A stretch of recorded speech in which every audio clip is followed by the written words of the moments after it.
Howdy, kids. Well, somebody asked me a little while back. I don't remember who it is or who it was, so hopefully you know who you are. But they asked me if I'd do a video on planetary magic. Um, so I'm going to do a video on planetary magic. But I'm not going to regurgitate all the same stuff that's out there. I'll tell you some of the basic stuff, but I have a whole other angle. Um, so before I even start, I got to tell you, if you want details on planetary magic, my friend Frater X at the Mystery Channel, and I know a lot of you know him because I know I've gotten a lot of people on my channel from him. Hopefully he gets some people on his channel from me too. But he has a planetary magic video for each planet. He's done a video for each planet. So the information for planetary magic is out there. It's not hard to find. But as usual,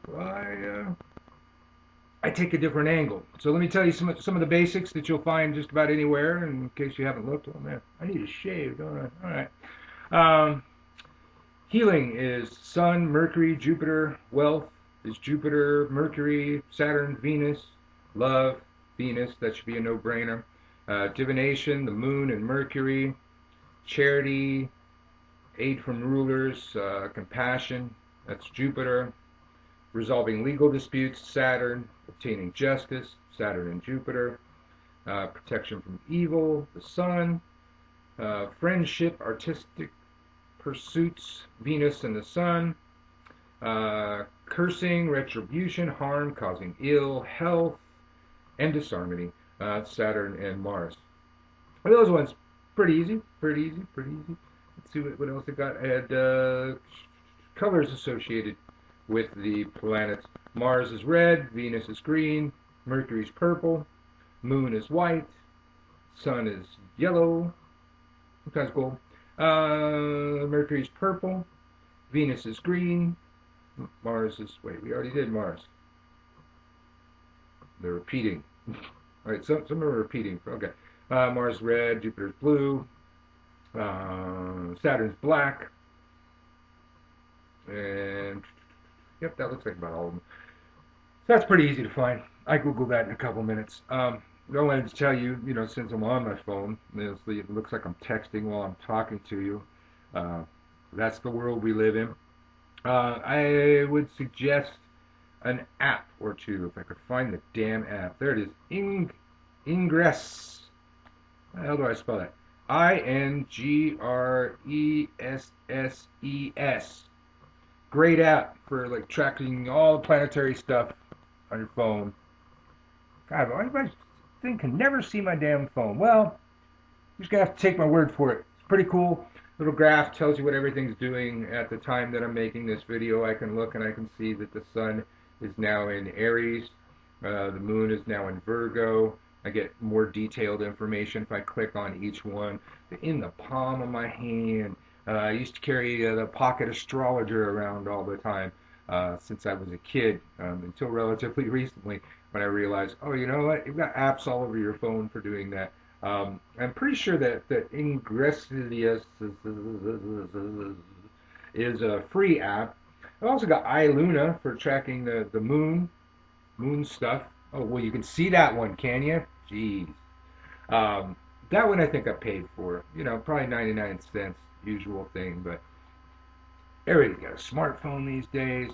Good thing to have. You track all your planetary magical things that you need on there. So the basics, planetary magic's usually setting up an altar space, putting things on the altar associated with the planet, even photographs of the actual planet themselves, maybe the Roman and Greek gods associated with the planet. That might be a good idea. Usually at the very least a candle of one of the colors of the planets that I just went through.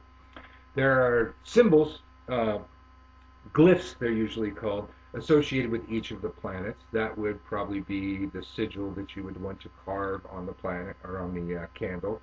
Those, I'm going to, again, if you're new to the channel, I don't just give you all the answers. I lead you down the path that's going to lead you to the answers. So you have to do some work. You have to look. You have to go out there in the world. So search out the planetary glyphs, and those would be very handy to put on your candles. then typically an incense burned for the planet, an oil uh, uh, dressed. You would dress the candle with an oil associated with the planet. Maybe dress the herbs associated with that planet into the glyph. I always liked that method of doing things. So pretty typical candle magic and altar setup. Uh, I do make oils on my website, thesacredgrovestore.com. I do have an oil for each one of the planets. I don't think I've gotten to an incense yet. I probably should do that. I have recipes for all of that. Just probably haven't gotten around to doing it yet, but now that I've just done a video on it, it would probably behoove me to have uh, more stuff associated with planetary magic. So maybe that'll be coming soon. Uh, but so those are the basics, and those are things you'll find those everywhere, and most people are gonna say the same thing. And I never like to. I breezed right through that part because I never like to spend a whole lot of time on what other people already said or what is easily findable out there. So this part that I'm going to say now, this should probably blow your fucking mind. Uh, when you're working with the planets, I always try to keep in mind harmonic resonance. Uh, Exposing ourselves to a vibration, a frequency of a thing, uh, eventually makes our mind, our body, our heart, even our very aura uh, emulate that frequency. We're exposed to it long enough. Harmonic resonance, same thing with rhythm. We're exposed to a rhythm long enough, our heart moves to compensate, moves to be in sync with that rhythm. So I found out a number of years ago that, and then this led to a whole, matter of fact, I had a whole class called the Circle B system, based on just these things. Frequencies. Every one of the planets has a frequency. Every one of the planet is transmitting a signal on a frequency, and NASA has calculated it. And you need to go out there and Google that. You can Google that. What I did the first time I did it, I got me what's called a brainwave generator, a piece of software I always love to play with and mess with my brain. But even the free shareware brainwave generator software has the ability to manually input a signal. And if you look up the frequency, a frequency, you can manually input the frequency after looking up the frequency of that planet, slap on the headphones, and pretty soon you are in sync with that planet. Now's the time to dress your candles, to burn your incense, to put your sigil on the candle, to start your planetary work. Get yourself in sync with it. That's one method. There's, I think there's a CD that NASA put out with the songs of the planets, I think it's called. They got one for each planet. CDs are pretty much gone the way of the dodo bird, so I don't know. But if you're a CD person, you can do that.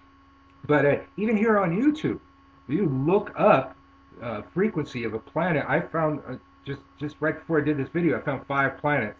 And you see a picture of the planet, and then you hear the planet is giving off its frequency. Very handy, right here in YouTube. You don't have to manually input it into a brainwave generator anymore. You go right here on YouTube, click on that video, put on your headphones. Headphones is the best way to get yourself in sync because it immerses your brain in this frequency. And the more your brain's immersed in that frequency, the more it's going to compensate. So it's like it's totally enveloped in that frequency. It's going to compensate. So those are a couple methods you can use right away. You're going to have to go out there and Google it or YouTube search the different planets. That will greatly benefit any of the planetary magics that you're going to do. And I don't think you're going to hear anybody else say that before me. I haven't run across anybody else saying that, but I'm very into the natural laws, the laws of physics, the laws of metaphysics, using science in my magic when I can, or when science comes along and comes up with something that I can use in my magic, like calculating the frequency of the planet. I don't know if I could have just done that on my own. I'm not a math guy. But furthermore, and this is where my Circle B class went on, There's an equivalent to every frequency with a note, a musical note. And you can't find that, if you can't get that specific note, there can be some notes that are beyond the range of human hearing. There's a harmonic or a subharmonic of every one of those frequencies that is a musical note. That might take some research. I had a whole class on that. Granted, that class was close to 10 years ago, and so, that was me providing the information. I imagine that information's a lot more accessible, even though I haven't looked for it recently. But if you're a singer, if you're a musical type, this is what I've done. You get the frequency of the planet, calculate an equivalent musical note or a harmonic or a subharmonic of that frequency, and sing your prayers to that planet with that note. You could even do that with the headphone thing and doing the other one, and you're just totally vibrating the planet, vibrating on the inside, vibrating on the outside.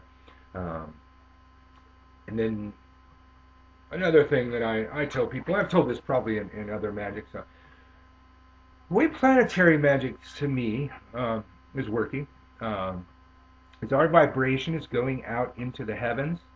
It's reflecting off of that planet. When it reflects off that planet, it takes some of the attributes, the energies of that planet, with the return wave that comes back to us into our lives. Now, this is probably why it's so good and so common for witches to work with the moon. The moon's not far away. It doesn't take that long for your vibration to bounce off the moon. Typically, vibrations of a magical nature are seen to move at the speed of light. So you got to calculate, what's light speed distance to Jupiter, and what's light speed distance back. Having said that, what I do is, if you can wrap your head around it, we're talking magic, you can do anything you want. It's kind of hard to make yourself fly on a broom and stuff, but if you can wrap your head around it, you can do anything magically you want. So me recognizing that, when I am casting forth my will to the planets, or God, if I'm definitely going to be working with a star, I find myself working with some stars around the middle of Orion's belt quite frequently. That's a long ways away. The light speed, years and years and years, thousands and thousands of probably years for that thing to manifest back into this sphere. If my theory is correct, you'd be dead. Be dead before your energy manifests back. But if you tell your magical mind, as you're casting the spell, that I am launching my will out into the universe at a trillion times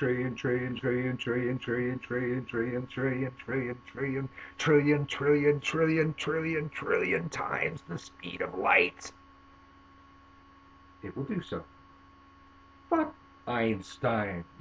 Okay, our bodies can't travel faster than the speed of light, but our minds, oh yeah, they're miraculous creatures. They can do all of the things that our bodies can't do.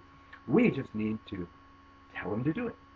We need to have thought of that with our magic. So we think about with our magics, okay, where am I aiming and how long is it going to take for my message to reach that point? And then how long is it going to take the message to return, or the vibration to return? So, while I will have said, trillion times the speed of light, I'll also say, and I want the return wave to return a trillion times faster. Or you can use higher numbers than that. Did you feel that? My computer seems to want to tell me right now that my PC booted up 42% faster than previous, and it just popped right up on my screen. That's a nice interruption from the AVG security system. Thanks a lot. So, you wrap your mind around it, think outside the box. You go Google these, the basics. The planets also have days associated with them, and then hours of the days associated with them. You're going to have to look those up. They're pretty easy to find, but each hour in each day goes to a different planet, and it's a different hour each day for each planet. You'll see there's a pattern to it. when you see the table of correspondences next to each other, you can see the pattern, how it goes. That there's a day sacred to each planet and an hour associated to each planet. So if you're going to be working with a planet, I would pick the day associated with that planet and the hour associated with that planet on that same day. Metals associated with that planet, colors associated with that planet, photographs, and frequency. Frequency and vibration is 10 times of the magic. 9 out of 10 times what you need to do, or 99% of the magic. Vibration, man, vibration is key. I can't say enough about vibration. I've done a lot of experimentation with this. I wouldn't make a video if it didn't work out.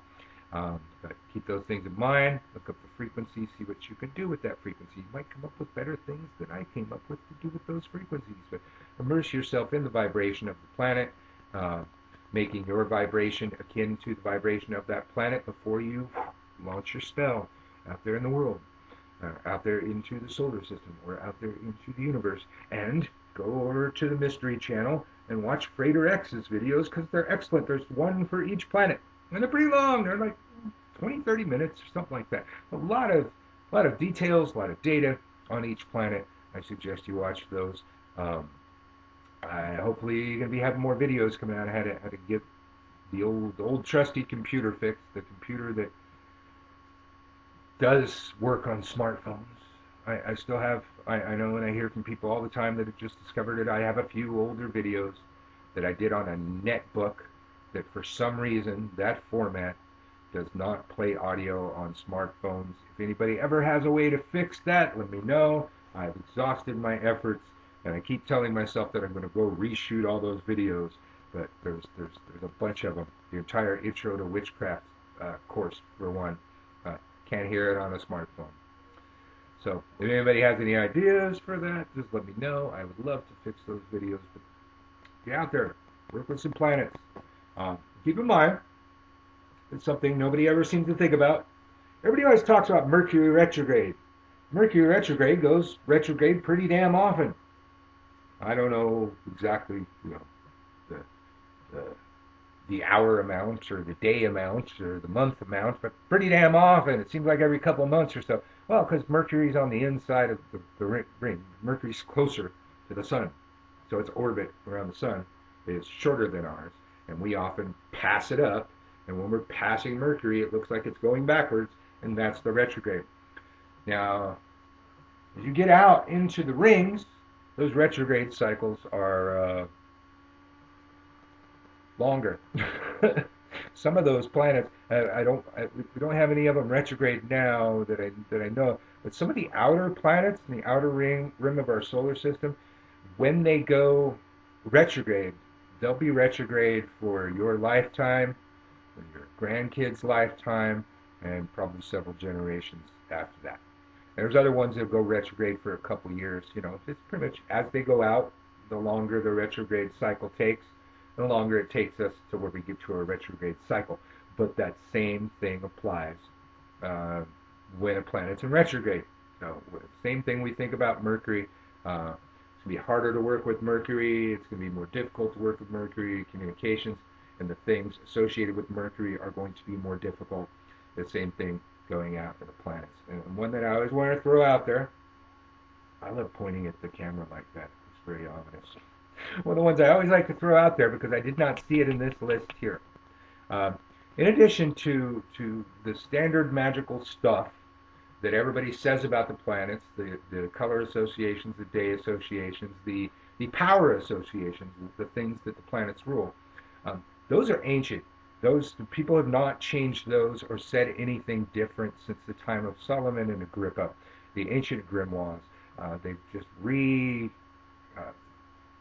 copy and pasted the old-fashioned way and cut it out of a book or put it on a Xerox machine or something like that. But they've just kept those same scales and those same ideas forever. And we know a lot more about the planets than they knew in Solomon's age. Well, than most people knew. There's, the Dogon tribe over in Africa seem to know everything already. And so there's some other tribes that seem to know everything already.